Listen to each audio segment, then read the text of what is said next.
Hello and welcome to Bringing Education Home. I'm Herb. And I'm Christina. And together we bring you experts and ideas to help grow healthy, happy, successful families that are both inside. And outside the box. If you like the show, be sure to follow Christina on Facebook. And please leave us a like review on your favorite podcast platform. Hi. Today I have the pleasure of introducing Amy Todisco. Amy, for over 30 years, has empowered people to create toxin-free, sustainable homes, adopt clean diets, and embrace natural health practices that genuinely support well-being. Every recommendation she shares is rooted in personal research and hands-on experience, from healthy food and green product suggestions and practices to holistic health tools. Through her Green Living Essentials courses, upcoming Green Living Now podcast, and immersive farm tours, workshops, and retreats, she's here to offer actionable steps, authentic insights, and a supportive community for your journey to healthier, eco-conscious living. Welcome, Amy. It is a pleasure to have you here today. Thank you for joining us. Oh, thank you so much. I'm delighted. You know, this is such a perfect match, and people will notice that they're watching on YouTube that our background is different. It says Potapalooza in the back, and we are at that special event each year where we get to have some bonus people join us. And today, Amy was one of our bonus people, and we are super excited because when we started talking right before we came online, it's like, what is bringing education home? It's that whole family education. It's that education that we want families to have in all aspects of their life, not just learning, not just the school stuff, but helping families be healthy, happy, and successful. So Amy, tell us at the beginning, how did this journey start for you? Why this passion for green, healthy living? That's a great question. Thank you. So I grew up in New York City, of all places, and my mom was really into the nutritionist Adele Davis at the time, and my stepfather was a chef. And so we basically ate all of our meals made from scratch and, with nutrition in mind. So I didn't have junk food in the house. And then when I was 16, I had my first summer job and I worked in a health food store. And I was really excited by the organic food and the supplements. And, I got a little bit into the household products, but not a whole lot until fast forward when I was pregnant with my daughter. I found this little non-toxic baby book. And in it, I found out about all the household toxins in everyday products, like our shampoos, our carpets, the paints, the cleaning products, everything pretty much that we bring into our home typically has a lot of toxic synthetic ingredients in it.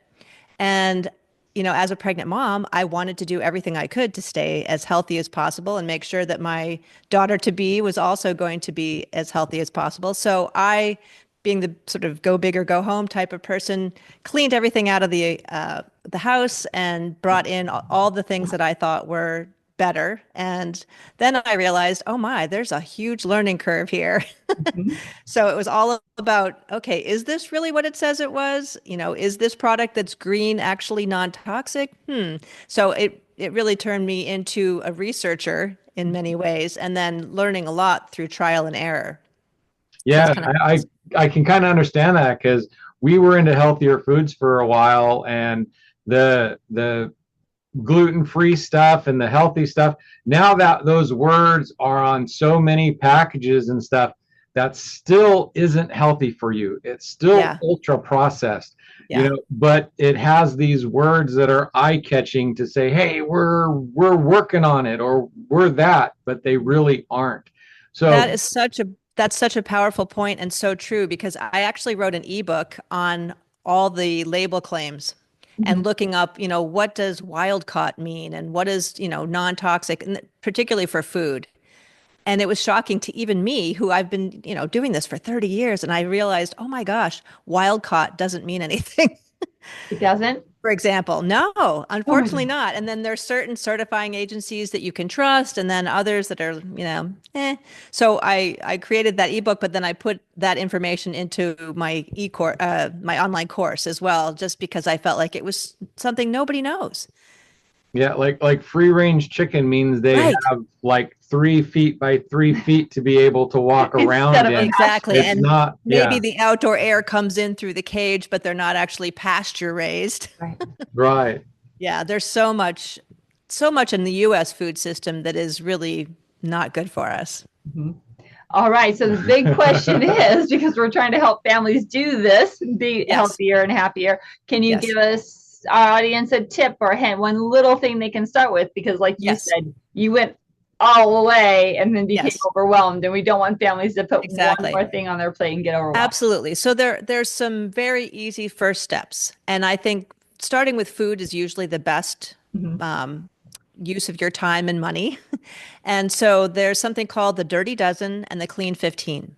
Okay. And that is a couple of lists that was created by the Environmental Working Group, which is a nonprofit. And it tells you which produce has the most pesticide levels in it and which ones have the least. So the ones that are on the Dirty Dozen list, you'd want to choose organic for that. And that would be things like strawberries and I believe spinach and green beans of all things. And then the Clean 15 are things like avocado that you don't have to get as organic because they really don't have a lot of spray, residues that they've found on them. So that's a really easy way to start. That would be my first suggestion. Yeah, and even if they do spray avocados, you don't eat the peel. So exactly, and it's a pretty thick skin. Right. Yeah. Where could our families find that list? So if they go to ewg.org, then you'll look for or just type in Dirty Dozen online and you'll find it. It'll take you to the ewg.org website. Okay. I have it in my materials as well, but that's probably the fastest way to get it. Right. Another really easy tip is read the ingredients list. And if there's a word in there that you can't pronounce that isn't an actual food, that's what I always say. Yes. Then don't eat it. Yeah. If there's words that is like, you can't pronounce. Right. And then there's another thing to look for too. If it's got a little asterisk and you see at the bottom, it says bioengineered ingredients, avoid that. You don't want genetically modified stuff. GMO. Exactly. See that everywhere. Yeah. Exactly. Oh my gosh. So then if families are really looking at that information and they're getting overwhelmed, then just do the best they can with little steps at a time, right? And so one of the things I really love to emphasize is that it's not about perfection, it's about progress. Mm-hmm. So even though my particular personality is one that, okay, I'm going to get rid of everything and start fresh, that's not the way everybody else is. Mm-hmm. And so just step by step, changing things up, like I said, with those lists for the produce, growing your own food is amazing. If you like gardening or if you've thought about gardening, that's another way to really know what's in your food. You can raise your own vegetables and there's a lot of satisfaction from that. The picture that I have behind me is actually our organic farm in Vermont where I live. Mm-hmm. Yep. That looks amazing. So I'm not a big fan of gardening. I do it. I plant stuff. I eat stuff out of my garden, but a lot of it ends up just kind of going back to the earth because I start and then I don't finish. But I blame my brain damage on that. But the stuff that I do eat, the carrots, they actually taste amazing. Exactly. The beans that I grow, the beets, it's like when you taste them, it's like this is different than what you get in a store. That is so true. And I would say that it's even different from getting organic in the store. So one of the things that I do in the summer season is I lead these unique food and farm tours. And I love to take people around the farm and have them take a bean off the plant and eat it, or, take a piece of kale or a cherry tomato. And the expressions on people's faces is just incredible to see that they can really taste the difference. Even kale they like, and it's amazing. I actually had a French family come and they had 3 children who didn't speak any English, and none of the children had eaten vegetables much. They really had to struggle to try to sneak vegetables into their food. And they were willing to taste things right off the plant and they loved them. And then I heard from the parents afterwards and they said, ever since we came to the farm and they tasted your vegetables, all we have to do is say, these are like Dave and Amy's and the children will eat them. And I thought, oh my gosh, that is so cool to be able to impact somebody, on that level. Made me really happy. Yeah, we have a lot of farmers markets in our area. So that's a great thing.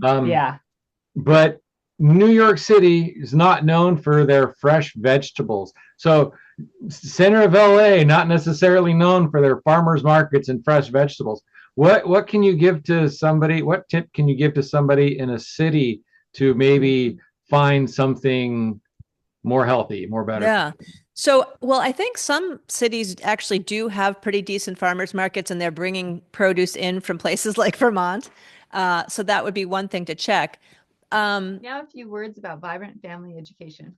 How many entrepreneurs and business owners start out on this journey to make a better life for their family, only to find that it took so much more time and effort than they were expecting that they had even less time for their family? I know I did. At Vibrant Family Education, we want to help you reach your family goals while you're still building towards your business goals. We do this by bringing you the third leg of the stool to keep your family upright, family education development. By bringing your children's education home, you will be able to model your work ethic and family values as you overcome obstacles and challenges to build your business. Instead of learning facts to pass tests, your children can be watching and seeing the dedication it takes to build your business and the legacy you want to create for their future. They will be able to witness the struggles and joys, the wins and the losses, and learn from you how to persevere and grow in life. Instead of waiting until you get successful to spend more time with your family, start with the end goal in mind and bring your family home. Instead of trying to repair your family after you reach success, let us help you start achieving your family goals from the outset. Learn to be successful with your family now, and no matter what happens in the future, they will be better prepared for life, especially after watching how you cared for and built not only a business, but a healthy, happy, and successful family. We offer a wide range of educational services, including how to easily get started with homeschooling. Come visit us at vibrantfamilyeducation.com and let us show you how. And now, back to our guest. The best, well, there's online places where you can source good stuff. There's something called Misfits Market, and I haven't used them in a while, but they sell the ugly produce that's organic, that's, not perfect looking so that it doesn't sell as easily on the shelf. When I first started the subscription, I thought it was really good. And then a few times down, it wasn't quite as good. So I haven't used it in a while, but I imagine they've probably figured out whatever the quality control issues were. But those are some options that you can use, that there are some online retailers that you can sign up and, get really good quality stuff. So that'd be another thing to try. Yeah. And we were talking about those picky kids because we work with a lot of families and they Right. are picky about eating different things. Do you have some suggestions on how to get those kids to eat those veggies? Yeah. So it's a little bit of a struggle, I'm sure, because sometimes they don't even want to try something new. However, things you can try is like a piece of organic celery and put some organic peanut butter in it with maybe a few raisins on it. That's one thing that seems to go over fairly well. Dips and fresh carrots can often be very popular. One of the things that I did notice with kids is if you can get them involved in gardening, even if you just have an apartment and you have a sunny windowsill, you can get them planting things, right? You can grow some herbs, for example, or, if you're lucky and you have an actual garden space, involving the children in selecting the seeds and helping, plant. And it's kind of a magical experience to see. I mean, I know you don't love it so much, Herb, but for some of us, the whole idea of taking a seed and turning it into this incredible plant, and then here it's producing this incredibly delicious food that's really nutritious. So that could be a fun way of doing things with kids with food. Yeah. So yeah, I used to have a joke. It's like they call it gardening to mask the fact that it's yard work. So, but again, as I've gotten older, I have softened on that, and I do have some planter boxes because it's cool. like having it up in the air is so much easier than in the dirt for me. But again, I hurt my head. I got into a whole lot of interesting things, and so the Schumann residence and having your hand in the dirt and being in nature, because part of what helped me with my brain damage and bring me out of that was actually some plant medicines. And when you get into plant medicines, it gives you a different viewpoint on life. Absolutely. And the connectivity of all things. And then you actually go more into a lot of these natural directions. I totally agree with you. So here's a fun fact about really healthy soil, like you get on an organic farm, soil versus dirt, like a conventional farm, it would be Right. really dirt that doesn't have a lot of life to it. But the microorganisms inside a healthy soil, if you breathe that, if you're playing in the dirt, gardening, whatnot, it actually has been scientifically documented that it creates a serotonin response in the brain, the Oh, happy hormone. So that's Yeah. kind of a cool thing. So it might so be one of the reasons why some folks like to garden. yeah. Yeah, well, I grew up in the mountains out in the middle of nowhere, so I Oh, was wow. I was always climbing trees and playing in the dirt. So I was not a city kid by Yeah. any such stretch. Yeah. So yeah, I very rarely got sick because I was always dirty. Yeah. That's So awesome. which Well, and sounds and really that's actually weird. a thing. They do say that like farmers' kids, for example, who are in the dirt all the time are much healthier typically than, people who live in homes that are constantly being disinfected and cleaned. Yeah. Yeah, and Yeah. that's one of the things we encourage with our families who, when they're trying to think of experiences for their kids, it's like, let them get dirty, let them play. Yes, Let them go dig in the absolutely. dirt. Matter of fact, we just had another guest on recently for sensory gardens and natural play gardens. And Oh, she said, nice. part of their sensory place was the mud factory The because mud kitchen. the mud kitchen, that's Oh, right, because they fun. went and they played in the mud and they made their mud cakes and all those kinds of things.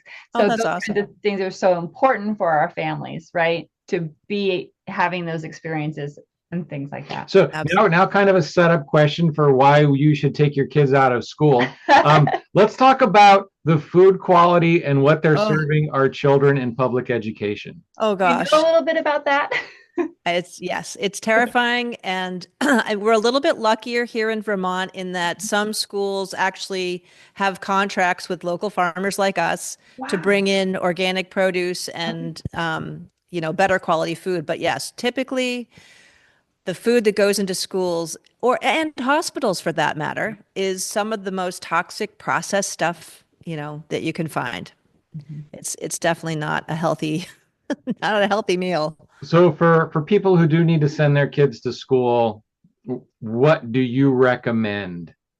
Well, if they can bring their own lunch, that would be ideal. And I understand that, some kids don't like to be the oddball that brings their own lunch. Ironically, my daughter, when she was young, did not love the fact that I was into this whole non-toxic lifestyle Right. because it made her feel different than other kids. Although she loves the food, but, now that she's 31, she doesn't necessarily replicate it completely on her own. But I think, you know, trying to make the food interesting and having your kids participate in making their own lunch or Yeah. making suggestions about what they'd like to eat. If they love mac and cheese, maybe you can get an organic version, right? Right. That's one of the grass-fed organic mac and cheeses. Yeah. It depends on each child. Some are more open than others, and some are a little more stubborn and maybe aren't as willing. But if you keep introducing it in your meals at home, I think that's one way. It's sort of to expand children's palates so that they get to taste things and maybe they develop a liking for something that they would have normally said gross. That's Right. not for me. So we Exactly. kind of talked about this a little bit earlier with a different topic, but organic label. There are so Yes. many things that are labeled as organic that still aren't healthy. What are some tips that parents can use to, okay, it says organic, I'm going to get this. What do they need to look at? What Okay. besides organic? How do they make Yeah. sure it's healthy? Because they can't just say organic because now 90% of the stuff in the stores is organic, even though it's super processed, filled with tons of sugar, maybe has Right. things that aren't organic, but just enough is in it that's organic. What do parents need to look at? Sure. Okay. So really what you're looking for is organic whole foods. That's one of the key things, the whole food part. So Mhm. for example, if you're looking on a label, you're looking for USDA certified organic. Now, I was not a huge fan of the USDA getting into the whole certifying agency process.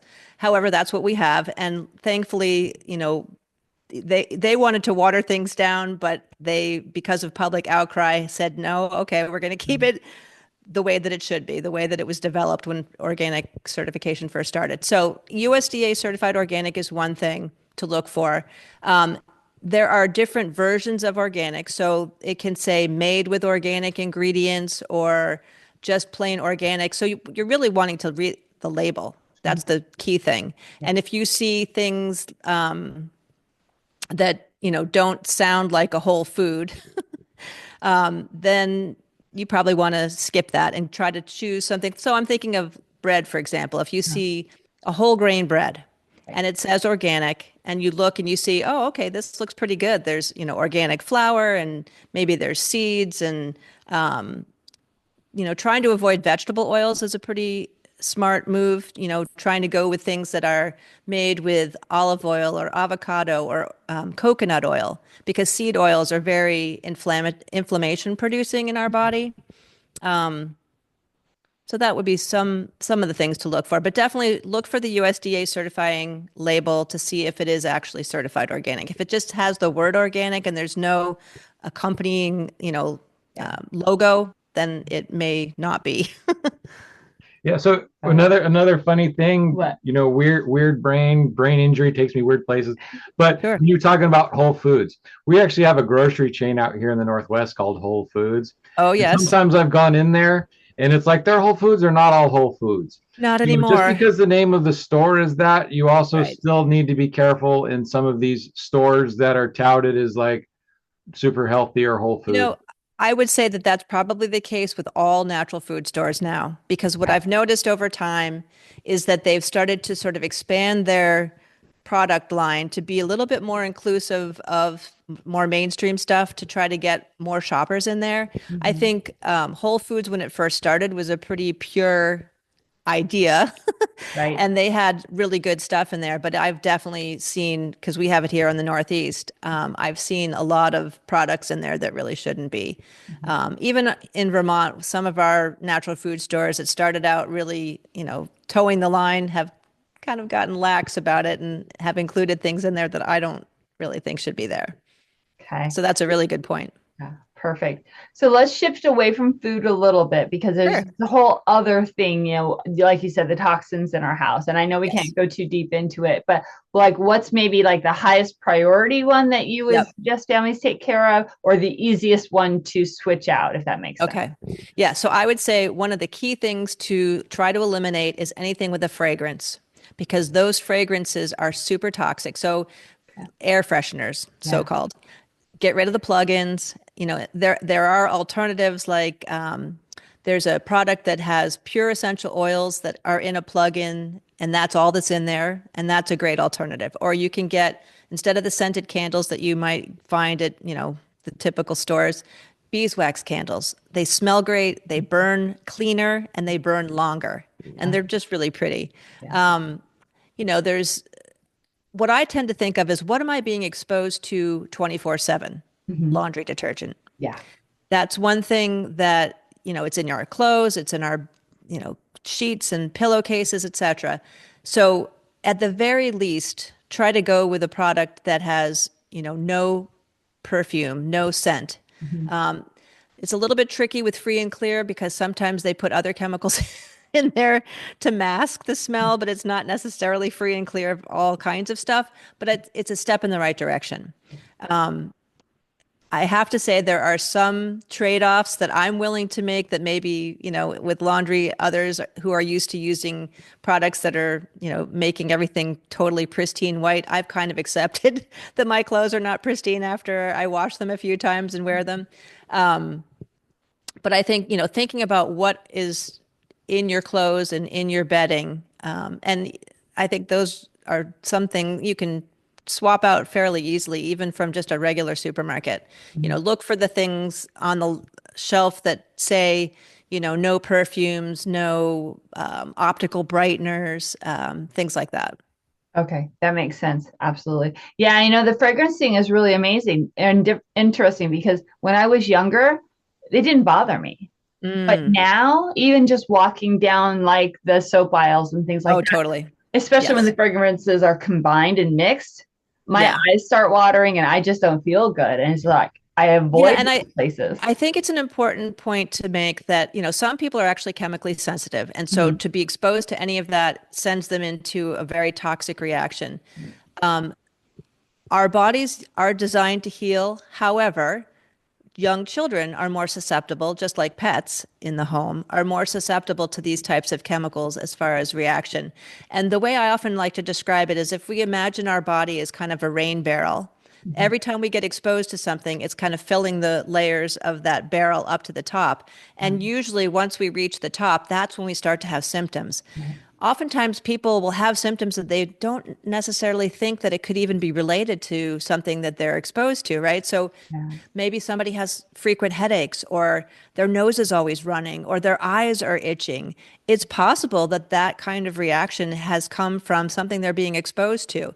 And the reason I love to focus on what we bring into our home, whether it's food or household products, is because we have 100% control over that, right? We can't really control what's happening outside. And so the feeling of, oh, okay, I have some power here. I can make a different choice so that I can, allow my body to heal the way it's supposed to by not putting all this toxic stuff into it and around it. Yeah, so I'm sensitive to synthetic fibers, so I try and make most of my clothes like cotton. Okay. Because I'll like a lot of these polar fleece things. I can like just put my feet on it, like just stand on it, and then I'll start sweating because it's really.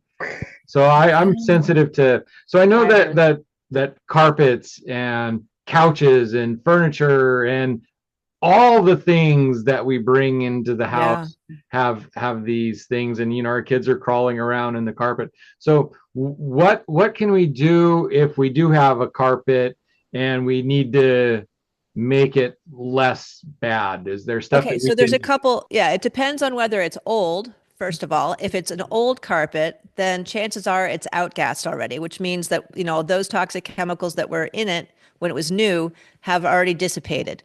So that's a good thing. Better. And ideally, if you can get rid of a carpet, like if it's getting really nasty and it doesn't even look good, you can replace it with something better, like a solid wood floor or ceramic tile is a great thing. There's some cool things like cork, natural cork floor. I actually refinished a basement floor once with cork, and it was really cool. However, if it's a new carpet, there are products, and I believe the company is AFM, like Amy Frank Magic, AFM, that sells a product that you can actually put on the carpet that seals it so that it doesn't outgas as much. So if you really want that carpet, because maybe it was expensive and you think it looks wonderful, there are ways that you can help mitigate those fumes. Or because you don't like hardwood floors because they make your feet cold. Too cold. Oh yeah. Well, unless you have radiant heat like we do, which is nice to have under the wood floor. Yep. But and you can also get some good wool carpets. So there are some ones that are not toxic. They're going to be a lot more expensive, but they are made better typically, and they usually will last longer. I mean, one of the things about synthetic fibers that's such a bummer is that every time we wash them, besides what happens to you, but every time we wash them, those fibers are breaking down and creating microplastics. Right? We have so much plastic in our environment that we end up eating something like a credit card's worth of plastic. I forget if it's every week or every month, but we humans, without realizing it, are eating a ton of plastic, and we know how much is in the oceans and, therefore getting into the fish, yada, yada, yada. So the best we can do is just become more aware. And as we become aware, then we can make better choices. Absolutely love that. Perfect. We are running close on time. So one of the questions we always like to ask near the end is, was there a certain thing that you wanted to say that we kind of led you astray from, or didn't let you have a chance to talk about? No, I think the only thing I'm thinking about is pets. For people, a lot of people have pets and love them, and they want to do the best they can with them. And so that's a whole nother topic of, understanding what you feed your pet makes a difference. If you're using flea and tick products, that's bringing in some toxins, not only to the pet, but also to the family. So that's another area to look at. Yeah, when I was growing up, our dogs would live to be 15, 16 years old. And now if you can get a dog to 10 years, they're like amazing. I know. I have a dog who's 17, almost 18. Wow. Yeah. What kind of dog?